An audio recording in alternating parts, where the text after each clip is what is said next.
Hi everybody. I have about an hour before I want to watch something, so I'm gonna do 4 or 5 videos in that time. Okay. First one is for the arrest trial. This is day 9.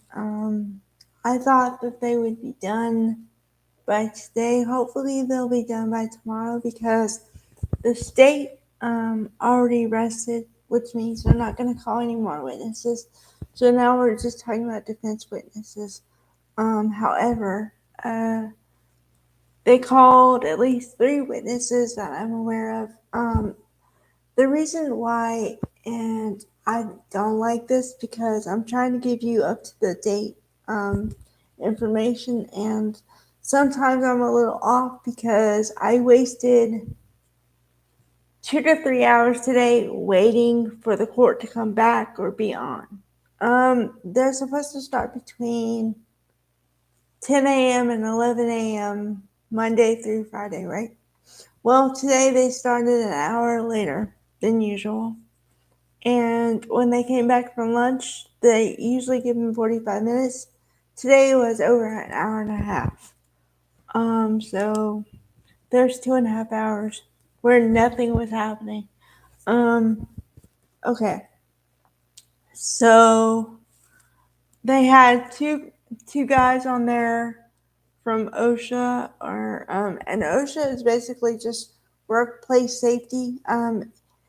Okay, if you have an accident, usually this is for corporate America. If you have an accident in your business and there's an injury, then OSHA comes in and inspects your safety standards, and they have certain safety standards that you must comply with to remain open.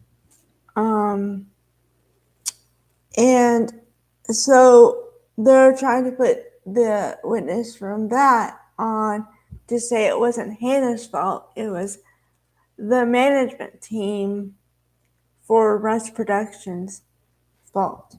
Um, okay. Then they had another guy, not the same job, obviously, but kind of in the same field, said the same thing, kind of.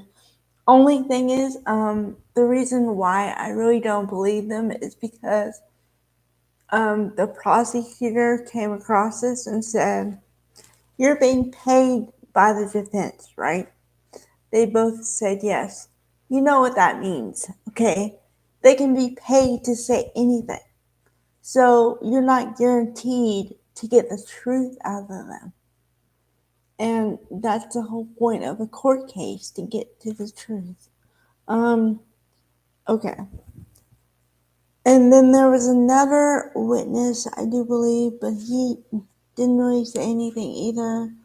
And then because the afternoon was kind of late, I was into watching a witness, but then I had to stop because I had to do other stuff. So I haven't really watched all the witnesses, but if I had to cut it down into a couple words, I'd say today's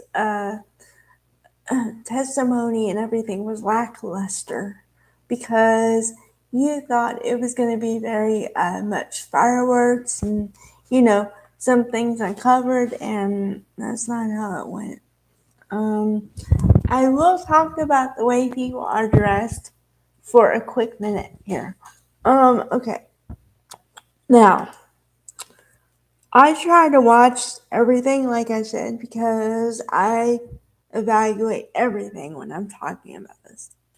I look at how they're dressed. I look at what they say. I look at their body language. I look at their facial expression, everything. Okay? So for the last 8 days, this prosecuting attorney has worn the same outfit. Either a white or black top, covered by a black jacket, and I don't know what on the bottom because I can't always see the bottom. Okay? Today, she was dressed in. Oh, and also for the glasses, the readers, they're Sally Jesse looking glasses, like red rimmed only with a hint of yellow. Also, okay, that's been her look for 8 days. This is day 9. This is how she looked today. Red blazer over a black t-shirt, and I'm guessing black or something on the bottom. But the glasses, she shades them. Now they're black, completely black, one shade. So I guess when she means business, she tries to be somewhat nice looking. I don't know. And Hannah, okay.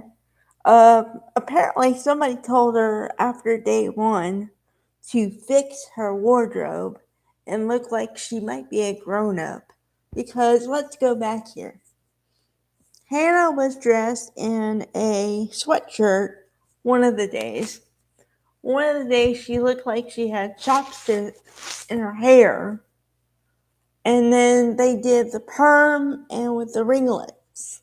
Now, today, day 9, she had a hint of ringlets at the very bottom, but it was like they just curled pieces of her hair, and the rest of it's kind of straight. And like I said, they're telling her to look like a grown up because she has a black blazer over a zebra colored, like black and white pattern shirt. But I swear, after all the outfits she's had, she looks the most grown up in this one. Okay. That aside, um, her body language for the whole entire trial has been non-existent. If I could say, she looks like the most stoic person I've ever seen in my life. And she looks like she has no facial expression whatsoever. I think she looked slightly sad one time for a couple minutes, and that was it. She didn't even look like she had a tear in her eye. Maybe once, maybe. But that's it. The rest of the time, blank face, like she's staring into a wall. No tears, no even like a frown or something. Although the other day when although Sarah Zachary was not the best witness they ever had. Okay. But when she was looking at her, she looked like she could kill with a look. That's how pissed off she looked. So yeah. Uh, Today, I don't know. I think that if I could get into her brain, I'd say that she's trying to look hopeful, but I think she knows she's in trouble because everything has pointed her way. All the evidence is pointed to her wrongdoing in this event. But I want to backtrack a little bit because I want to talk about the best witnesses in my opinion. Okay, the best and worst. Because I got a couple best and I got one worst. He was the worst. Okay. Okay, so the best witnesses in my estimation are where was it? Maybe Mitchell. Mitchell, the oh, well, one of them was a script supervisor and one of them was a camera like photographer. They were both pretty good. Um, the best one would have to be Rebecca Smith, who I talked about yesterday. But here's the thing. Okay, I didn't get to finish everything I was thinking because it was getting kind of late, and I don't like to drag on these videos forever and ever. But sometimes I'm long-winded, especially about legal, because I try to cover all the bases. Okay. So Rebecca Smith, okay, is the key craft services person. And I told you that she considers herself a set mom. Okay? She's 51 years old. And what I didn't know until yesterday was She's a recovering cocaine addict. Okay? This is important for later on. Part of her testimony was that I'm not sure if you remember, but one of the text messages, a lot of the text messages are about, I want my stuff back. Remember I said, okay, I'm curious about what is the stuff? What is stuff? Is it like more than one item? Is it an item? And why do they want it back so bad? Why does Hannah want the stuff back so bad? Remember that? Okay, now I have a resolution for you. I can't guarantee it on my life, but with a 95% certainty that it was some sort of illegal substance. Why do I say that? Because Hannah was, I don't know, acting panicked or whatever, and so no one wanted to leave her alone. So they called Rebecca Smith to sit with her. Okay, while she was sitting with her, she gives her and says, "Can you hold on to something for me?" She says, "Yeah, sure," not knowing what it is. It's in a little baggie, in another baggie, and it looks like a serving of some drugs. Okay? Although they couldn't say that, but Rebecca Smith said that she threw it away as soon as she could because as a recovering addict, she can't be around any substances like that. And also, she felt offended that she was given the substance in the first place. Okay? And like I said, I'm not knowing for sure, but this is the reason why I don't like Jason Bowles, aka Mr. Clean or Lex Luthor, because he tried to pin it on her and tried to make it like it could be anything else. Although that was another time he shot himself in the foot. I'll explain. Okay? He says, well, it was a powder, right? Yes. Could it be any kind of powder? Could it be creatine? Could it be a protein powder? Yes, but I would know what protein powder is because I work in crash services. Okay. So then the prosecution attorney says, well, ma'am, have you ever known for sugar to come like that, or flour to come like that, or whatever? She said, no, after everything she asked her. And then she says, do you know that substances can come like that? Yes. That's why she wanted the stuff so bad.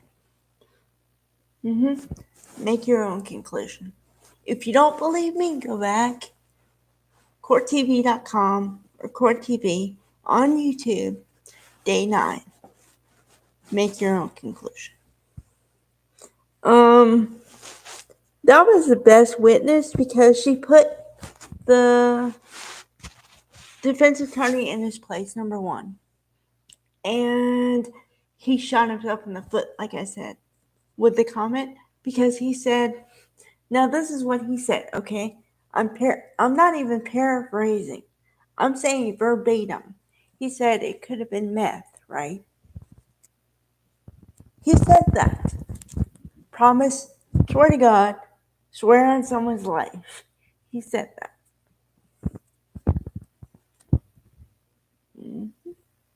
Oh, the worst witness?